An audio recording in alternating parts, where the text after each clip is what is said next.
আৰম্ভ কৰা হয় বা সংখ্যাৰ লগত চিনাকি কেনেদৰে কৰি দিয়া হয় এই সম্পৰ্কে কালাম ছাৰে কয়।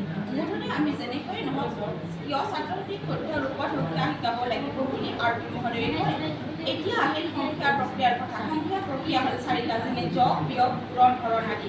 তাৰপিছত কালাম ছাৰে যোগৰ ধাৰণা কেনেদৰে দিব পাৰি বা দিয়া যায় সেই সম্পৰ্কে আমাক প্ৰশ্ন কৰে। এজন ছাৰে যেনেকৈ কেনেকৈ যোগৰ ধাৰণা দিব পাৰি সুন্দৰভাৱে বুজাই দিয়ে। এপ্লেনৰ মণিখনৰ সহায়ত অন্য বাস্তৱ বস্তুৰ সহায়ত শিকাব পাৰি।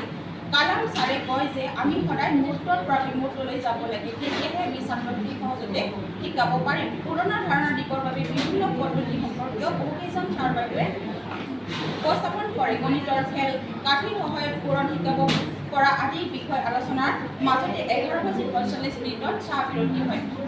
চাহ বিৰতিৰ পিছত 11:50 পুনৰ আমি প্ৰশিক্ষণস্থলীত নিজ নিজ আসন গ্ৰহণ কৰি পুনৰ আলোচনাৰ মাজলৈ যাম। এতিয়া আলোচনা কৰা হয় আকৃতি আৰু অৱস্থাপন বা স্থানবোৰ সম্পৰ্কে। আৰ.পি. মহোদয়ে আমাক এই বিষয়ত প্ৰশ্ন কৰে। আকৃতিসমূহ আৰু সংখ্যা স্থানবোৰে হ'ল আকৃতি আৰু অৱস্থাপন। ইয়াৰ পিছত সাদিকী আৰু গাণিতিক যোগাযোগ যেনে দূৰত্ব, ওজন, উষ্ণতা, পৰিমাণ, সময় আদি আলোচনাৰ মাজত তাৰ মাজত তথ্য ব্যৱহাৰ মানে ডাটা হেণ্ডেলিং সম্পৰ্কে কিন্তু পিছ পৰি যোৱা দেখা নাযায়। এনেদৰে কালাম ছাৰে গণিতৰ প্ৰধান 7টা উপাদান বিষয়ে সুন্দৰকৈ উপস্থাপন কৰি দিনটোৰ কাৰ্যসূচীক অধিক মনোগ্ৰাহী কৰি তোলে। ইয়াৰ পিছত আমাৰ মাজত উপস্থিত থকা আৰ.পি. হুছেইন আলী ছাৰে ল'ৰা-ছোৱালীক উন্নতি সম্পৰ্কে কয়। আমি বহুতো ট্ৰেইনিং কৰাৰ পিছতো কিয় ল'ৰা-ছোৱালীক উন্নতি কৰিব পৰা নাই সেই কাৰণটো আমি বিশ্লেষণ কৰিব কয়। নিউমাৰ্চি বা সাংখ্যিকতা শ্ৰেণীত দেখা পোৱা প্ৰত্যাহ্বানসমূহ আমাক উত্তৰ দিবলৈ আলোচনাৰ মাজত আমাৰ সকলো ছাৰ বাইদেৱে বহুতো দিশৰ কথা উল্লেখ কৰে, যেনে অনিয়মীয়া উপস্থিতি, চিন্তা শক্তিৰ অভাৱ, শ্ৰেণী অনুযায়ী শিক্ষকৰ অভাৱ, এছিয়াৰৰ প্ৰব্লেম, সজাগতাৰ অভাৱ ইত্যাদি। তাৰপিছত হৈছে ছাৰে ক্লাছ 1ত 1ৰ পৰা 99লৈ শিকাব লগা আৰু ক শ্ৰেণীত 1ৰ পৰা 9লৈ সংখ্যাৰ ধাৰণা লগতে সংখ্যা চিনাকি কৰি দিব লাগিব বুলি কয়। ইয়াৰ পিছত ELPS সম্পৰ্কে কয়। তেওঁ কয় যে গণিত হ'ল বিমূৰ্ত ধাৰণা। আমি সদায় ELPS ব্যৱহাৰ কৰি অংক শিকাব লাগে।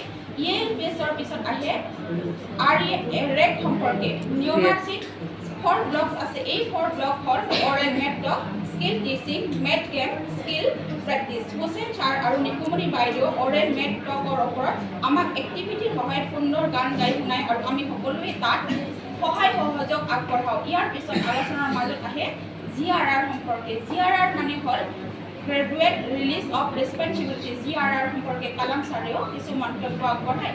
ইয়াৰ পিছত 1:30 বজাত আহাৰ বিৰতি দিয়া হয়। আহাৰ বিৰতিৰ পিছত 2 বজাত পুনৰ আমাৰ প্ৰশিক্ষণ আৰম্ভ হয়। এইবাৰ আমাৰ মাজত বিঅ' ছাৰ লগতে ডিষ্ট্ৰিক্টৰ পৰা অহা দুগৰাকী বাইদেউ এফিডেনৰ ওপৰত মন্তব্য আগবঢ়ায়। হীৰামণি বৰা বাইদেৱে সুন্দৰকৈ অংগী ভংগীৰে আমাক কবিতা এটা গাই শুনায়, লগতে আমাকো কৰায়। ছবি দেখুৱাই প্ৰশ্ন কৰা আৰু ছবিৰ লগত সংগতি ৰাখি কবিতা গাই শুনোৱা কাৰ্যকৰ কৰাৰ পিছত বাইদেৱে যায়। তাৰপিছত ELPS সম্পৰ্কে কালাম ছাৰে প্ৰজেক্টৰ দেখুৱাই দিয়ে আৰু আমাক সকলোকে TLM সাজি উলিয়াই ডেমো ক্লাছ কৰিব দিয়ে। তাৰ মাজতে বিঅ' ছাৰে লাৰ্ণিঙৰ মূল ভিত্তি কি বুলি আমাক প্ৰশ্ন কৰে। তেওঁ কয় যে লাৰ্ণিঙৰ মূল ভিত্তি হ'ল অভিজ্ঞতা। বিঅ' ছাৰৰ মন্তব্য শেষত সকলো গ্ৰুপে TLM প্ৰস্তুত কৰি লৈ ডেমো ক্লাছ আৰম্ভ কৰে। ডেমো ক্লাছৰ মাজতে 3:57 চাহ বিৰতি দিয়ে। চাহ খাই উঠি পুনৰ বাকী থকা গ্ৰুপসমূহে ডেমো ক্লাছ আৰম্ভ কৰে। তাৰপিছত কালাম ছাৰে গ্ৰুপসমূহৰ ডেমো ক্লাছসমূহে ELPS ৰেকসমূহ স্পৰ্শ কৰিছে নে নাই আলোচনা কৰে। তাৰপিছত কালাম ছাৰে ক্লাছ 2ৰ গণিত কিতাপখন আমাৰ গ্ৰুপসমূহৰ মাজত এই কিতাপখনৰ বৈশিষ্ট্যবোৰ চাব দিয়ে। তেওঁ কয় যে 4 ব্লকছ ব্যৱহাৰ কৰি কিতাপখন সুন্দৰভাৱে বনোৱা হ'ল। শেষত তেওঁ কয় যে 4 ব্লকছ ব্যৱহাৰৰ ওপৰত আমি সদায় গুৰুত্ব দিব লাগে।